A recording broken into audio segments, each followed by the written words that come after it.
হবে না, এটা খেয়াল রাখতে হবে। সেই জন্য 7 জনকে অবশ্যই আল্লাহওয়ালা, নামাজি, তাকওয়াবান, যাদের নিয়ত একমাত্র আল্লাহর জন্য কোরবানি, এইরকম লোক খুঁজে তারপর একসাথে নিতে হবে। বিশেষ করে কোরবানি এর যে গোশত বন্টন, আল্লাহ তাআলা সূরা হজ সহ অসংখ্য আয়াতের ভিতরে বলেছেন যে তোমরা নিজে খাও, তোমার প্রতিবেশী আত্মীয় স্বজনকে খাওয়াও এবং এতিম মিসকিনকে খাওয়াও। আর এর আলোকেই 3টা ভাগের কথা বলা হয়েছে।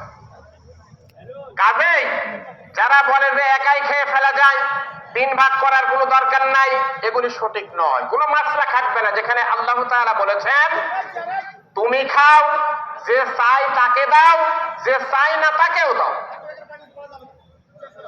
সেজন্য খেয়াল রাখতে হবে 3টা ভাগ করতে হবে। অবশ্যই গরিব মিসকিনের ভাগ যদি এদিক ওদিকে কোনো রকমের হয়, তাহলে কিন্তু আপনার কোরবানি কবুল হবে না। আপনারা এতিম মিসকিনের ভাগটা সঠিকভাবে দেবেন। এছাড়াও আপনারা যে সমস্ত আত্মীয় স্বজন প্রতিবেশী রয়েছে, আপনাদের যারা সারা বছর সেবা করে, এক কথায় যাদেরকে আপনারা মনে করেন যে এদেরকে অবশ্যই দেওয়া দরকার, অবশ্যই যথাযথভাবে আপনাকে এই বন্টনটা